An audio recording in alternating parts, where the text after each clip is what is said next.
You know what it is? I've done a Earl Sweatshirt tier list, a Tyler the Creator tier list, and I figured I might as well dive into and talking about Frank Ocean, an artist that needs no introduction at this point, one of the most talked about and one of the most like, hey Frank, when are we gonna get that next album, buddy?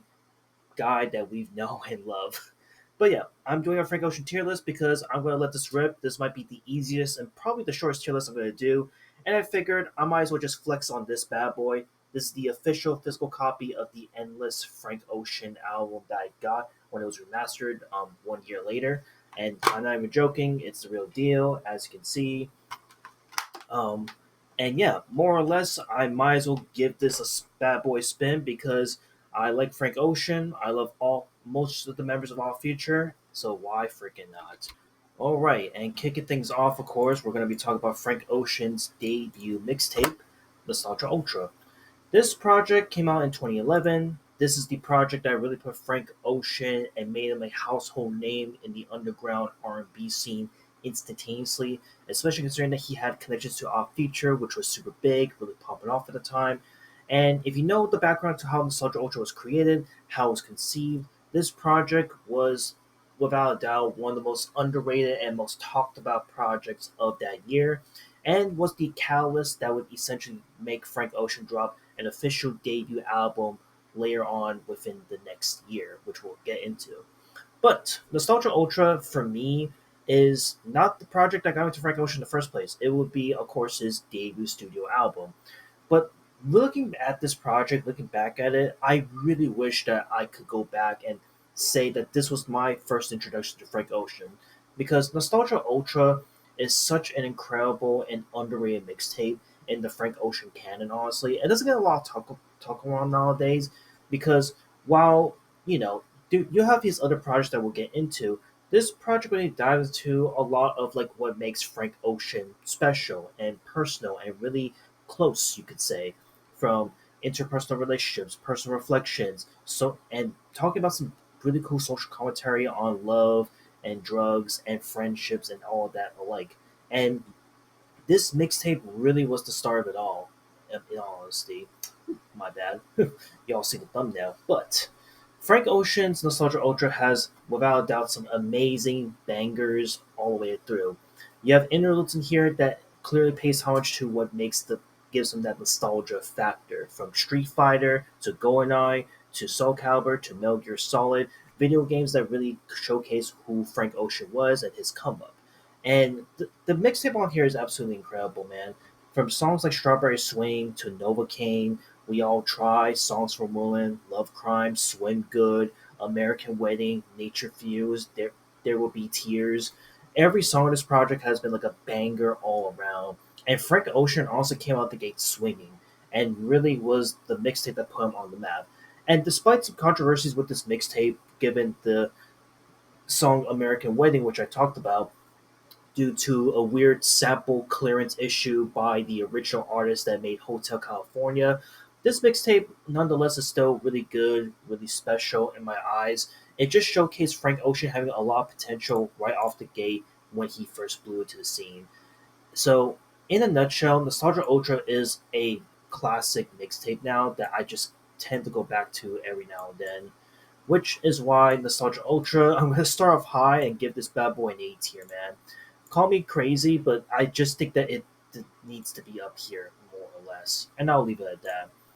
But then, of course, we would get his True Blue debut album, and the one that really put Frank Ocean on the map that I got first introduced to with Channel Orange. And Channel Orange, when this came out in 2012, this was highly anticipated for its time. Off Feature was teasing Frank Ocean's material for many, many years, and lo and behold, it finally comes out. And this album has been hit with massive critical acclaim. I think this is unironically, at least at the time, Frank Ocean's biggest selling album.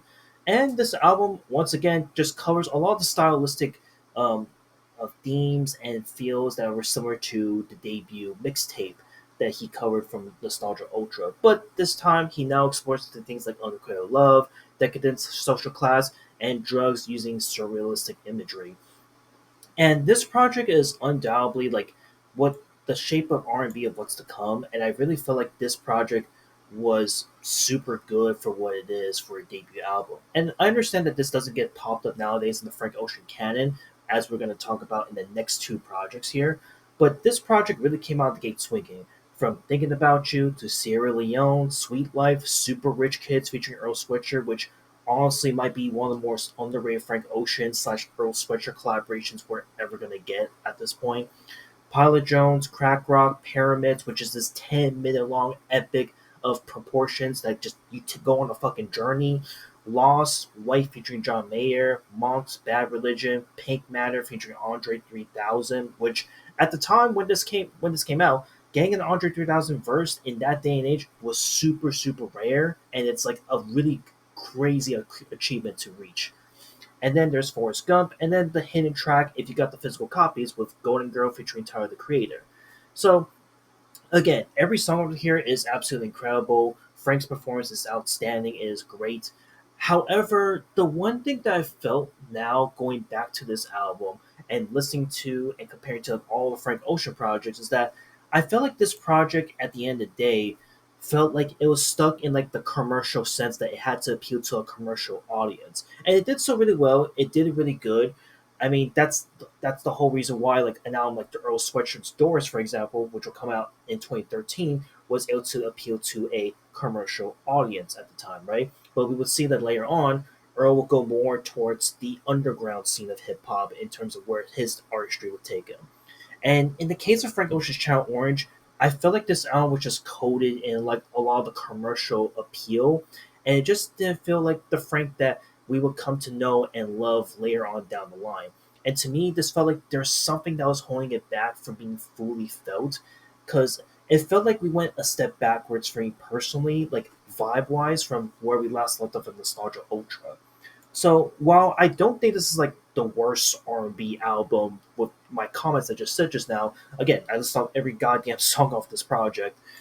Channel Orange is still a great and really good project, but for some odd reason, as I will talk about pretty soon, this project now just feels completely overshadowed by the other two projects that will come out from this point forward.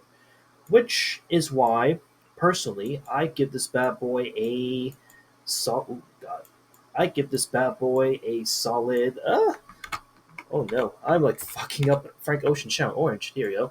I'm giving this bad boy a solid B tier.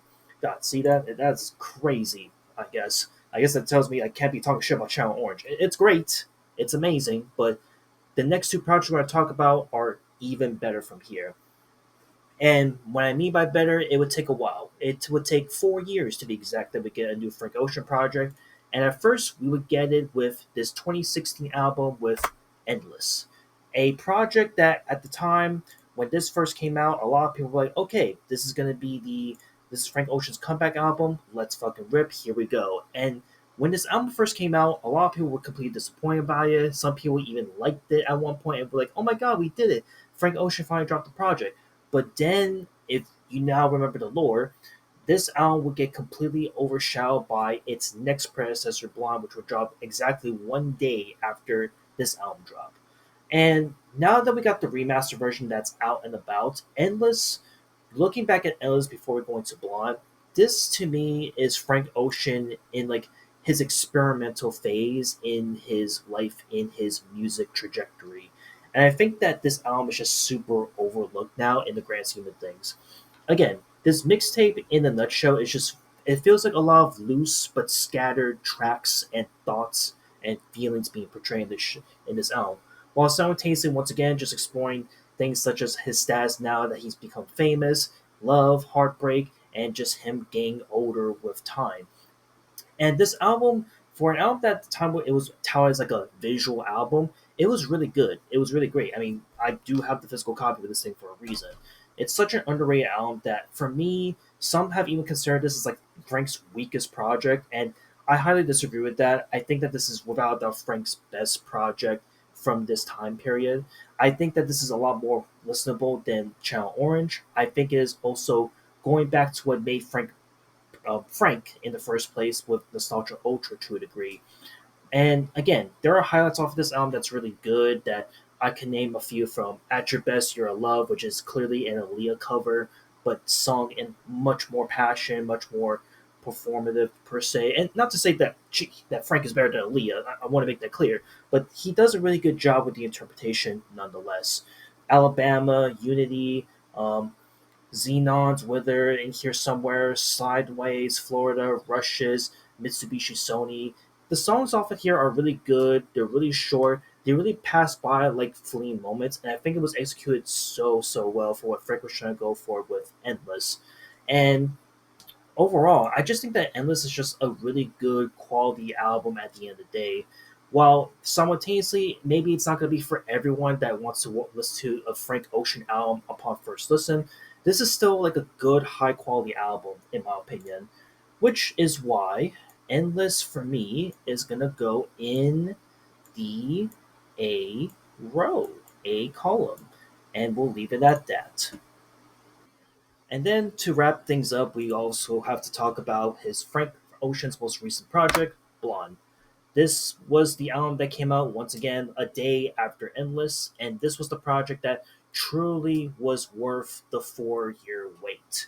And honestly, realistically, this album is incredible. It is absolutely phenomenal. This is without doubt one of the most talked about, most influential, and undoubtedly one of the better Frank Ocean albums to come out ever, and is arguably now one of the greatest R&B albums to come out of the last decade.